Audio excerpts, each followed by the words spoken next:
Hello and welcome everyone. तो next topic जिस पे आज हम बात करेंगे वो रहेगा एम्बिग्विटी। तो एम्बिग्विटी की अगर जनरली बात करें, it's fallacy, it's error in the reasoning, error in the language. तो मतलब ये लिंग्विस्टिक फैलेसी हम इसको बोल सकते हैं। लिंग्विस्टिक फैलेसी हम क्यों बोल रहे हैं? क्योंकि ये लैंग्वेज की प्रॉब्लम है। एम्बिग्विटी जो होती है हमेशा कहाँ देखी जाती है? लैंग्वेज में। अब जो रीजनिंग की जैसे हम बात करें तो रीजनिंग भी लैंग्वेज के थ्रू ही एक्सप्रेस होती है। तो मोस्टली फिलोसफर इस प्रॉब्लम को फेस करते हैं। तो हम देखेंगे इसको कि बेसिकली है क्या। Basically if you read a sentence and feel like you have a very obvious questions that need to be asked in order to understand it, it is ambiguous। मतलब कि आप कोई स्टेटमेंट पढ़ते हैं या कोई स्टेटमेंट सुनते हैं, तो अगर आपको पढ़ने के बाद या सुनने के बाद ऐसा फील होता है कि आपको इसके बाद फर्दर क्वेश्चन करना पड़ेगा उस स्टेटमेंट को, उसके मीनिंग को समझने के लिए, तो समझ जाइए कि उसमें किसकी प्रॉब्लम है? एम्बिग्विटी की। फॉर एग्जांपल जैसे हम बात कर रहे हैं कि आपको अपने फादर के साथ आज शाम को रेड फोर्ट देखने के लिए जाना है और आज ही आपको अभी सपोज शॉपिंग के लिए जाना है। तो आपके फादर बाहर से आते हैं और आपको कहते हैं let's go to that place. तो you have to ask questions कि कहाँ जाना है, क्योंकि प्लेस फादर ने क्लियर नहीं किया। उन्होंने क्या बोला? सिर्फ let's go to that place, कि चलो वहाँ चलते हैं। आप रेड फोर्ट के लिए बोल रहे हैं, बुक की शॉपिंग के लिए बोल रहे हैं। तो मतलब ये जो स्टेटमेंट है ये एम्बिग्यूअस स्टेटमेंट है। इसमें किसकी प्रॉब्लम है? एम्बिग्विटी की, क्योंकि इसमें मल्टीपल मीनिंग्स हैं। तो so ambiguous just means able to have multiple possible meanings, but which meaning it should have is unclear. कि कहाँ जाना आपको वो अभी क्लियर नहीं है। वैसे अगर फर्दर एग्जाम्पल देखें, suppose someone says I went to the bank. अब बैंक इकोनॉमिक वाला भी होता है जहाँ पैसा पूसा लेन देन होता है सारा, और बैंक नदी का भी होता है। तो ये स्टेटमेंट भी जो है ये क्या है? एम्बिग्विटी है इसमें, कि क्योंकि क्लियर नहीं है। I went to the bank for but कहाँ, कौन सा बैंक? तो ये जो है इसमें आपको फर्दर क्वेश्चन करना पड़ेगा, तब जाके वो स्टेटमेंट का जो मीनिंग है क्लियर होगा। So let's starts. The dictionary offers two main types of meaning of the term ambiguous. The first one is uncertain and the second one is a sign bearing multiple meanings. Terms are ambiguous when they have more than one possible interpretations. Terms कोई भी, जैसे statement terms, ambi means two, ambi का मतलब ही दो होता है। In other words, ambiguity is when there is more than one clear meaning and it is difficult to choose which meaning was intended. The word light, for example, can mean not very heavy or not very dark. For example, मतलब light की बात करें, suppose आप shopping करने के लिए जाते हैं, शॉपकीपर को आप बोलते हैं सूट दिखाइए, थोड़ा लाइट दिखाना। अब लाइट का मतलब क्या है? लाइट कलर में, लाइट पैसे में, चाहे उसका जो स्टफ़ है उसमें लाइट चाहिए आपको, हैवी नहीं चाहिए सूट मतलब। तो जो लाइट है ये भी क्या है? मतलब एम्बिग्यूअस टर्म है। आपको बताना पड़ेगा कि रेट में कम सस्ता दिखाइए, कलर में लाइट दिखाइए, जहाँ जो उसका स्टफ़ है वो लाइट दिखाइए। So words like light, note, bear and over introduce ambiguity in phrases और sentences in which they occurs. मतलब ये जो वर्ड हैं लाइट, नोट, बियर, ओवर, जब भी किसी सेंटेंस में यूज़ किए जाते हैं और वहाँ पे क्या शो होता है? एम्बिग्विटी शो होती है। मतलब एम्बिग्यूअस की प्रॉब्लम फेस करते हैं। Such as light suit and that girl cannot be a childrens. The notion of ambiguity has philosophical applications. Confusion in philosophies of language and mind can result from overlooking ambiguity. Hence, identifying an ambiguity can aid in solving a philosophical problems. तो मतलब अगर philosophers इस problems का ध्यान रखते हैं during the statement, जब वो arguments create कर रहे हैं, propose कर रहे हैं, अगर वो थोड़ा सा aware रहते हैं कहीं ambiguity की problem तो नहीं है statement में, कोई word जो है वो ambiguous तो नहीं है, तो फिलॉसफी जो है वो साउंड फिलॉसफी पॉसिबल है, better, reasonable, logical. So next slide जो है, ambiguity comes in two types, syntactic and semantics.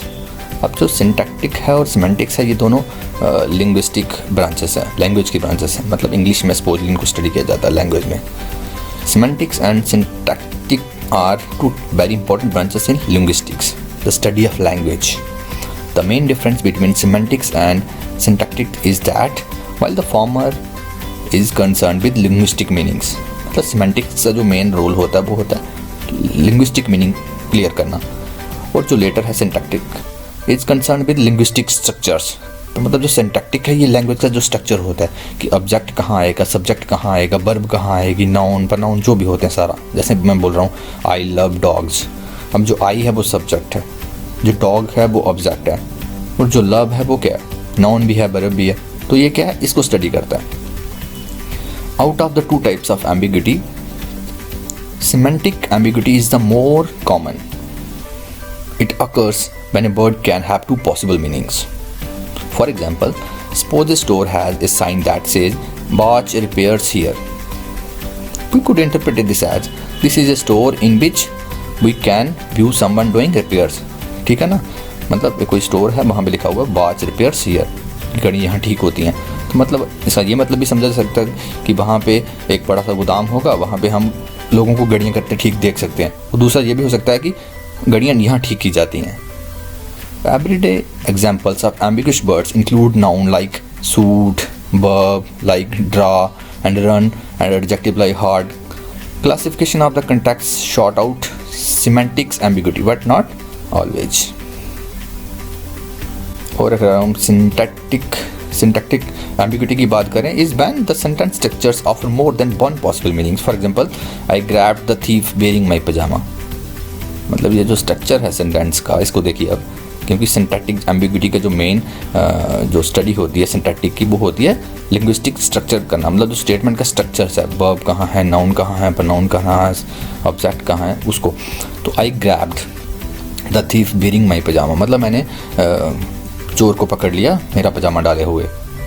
अब पजामा मैंने डाला था कि चोर ने डाला था, जैसे यहाँ लिखा गया है। We could interpret this as meaning that the thief was wearing my pyjama और that I was wearing my pyjama when I grabbed the thief. Other examples could be the sentence that girl hit the boy with a book and visiting relatives can be boring. Again, clarifying the context can usually help us sort this out, but not always. So these are the two types of ambiguity: syntactic ambiguity and semantics ambiguity. One is related to the meaning of the language and another is the structure of the language. तो दोनों की वजह से ambiguity की problems आती हैं। So जो ambiguity है इसको philosophers अपनी स्टेटमेंट से, अपनी आर्ग्यूमेंट से रिमूव करने की कोशिश करते हैं, इसको अवॉइड करने की कोशिश करते हैं। So removing ambiguity is important for two reasons. इसके दो इंपॉर्टेंट रीजन्स हैं main. First, when there is ambiguity there is a danger of being misunderstood. If one want to express an argument clearly, one therefore need to make it as difficult to misunderstand as possible, and that require removing ambiguity. अगर आप चाहते हैं आपको कोई misunderstand ना करे, तो जो वर्ड्स हैं उनको एम्बिग्यूस फॉर्म में यूज़ ना करिए। And second, ambiguity may lead to errors in reasonings. Since an arguments may work if the ambiguity is resolved in one direction, but not if it is resolved in another. तो मतलब जो all possible वे होते हैं, all possible meanings होते हैं एक statement के, एक टर्म्स के, उसको पहले देखिए, देन उसको आर्ग्यूमेंट में यूज़ करिए। क्योंकि अगर एक एम्बिग्यूस टर्म्स या स्टेटमेंट आप यूज़ करते हैं आर्ग्यूमेंट्स में, तो उसके जो मीनिंग्स हैं, जो उसकी रीजनिंग है, उसमें एरर आ जाएगा। जैसे कि जो पॉपुलर एग्जांपल है, for example, consider the philosophical statement every event has a cause, everything has a cause. तो इसका क्या मतलब रहेगा? इसके जो पॉसिबल तीन मीनिंग्स हैं, this sentence could mean any one of the following three statements. First one is each individual thing has a different individual cause unique to it. Statement क्या थी ऊपर जो हम पढ़ी, एवरीथिंग हैज़ ए कॉज, कि हर एक चीज़ का कोई कारण होता है। और अब इसके तीन पॉसिबल मीनिंग जो हैं वो इस तरह से हैं कि each individual thing has a different, हर एक चीज़ का अपना एक इंडिविजुअल कॉज होता है। जैसे मैंने क्या बोल दिया, कर्ड का कॉज मिल्क है, ऑयल का कॉज ऑयल के सीड्स हैं, फ्लोर का कॉज बीट है, जो राइस है इसका कॉज पैडी है। ये first statement. Each individual things has the same single cause, कि सारी जो चीज़ें हैं उनका एक ही कॉज होता है।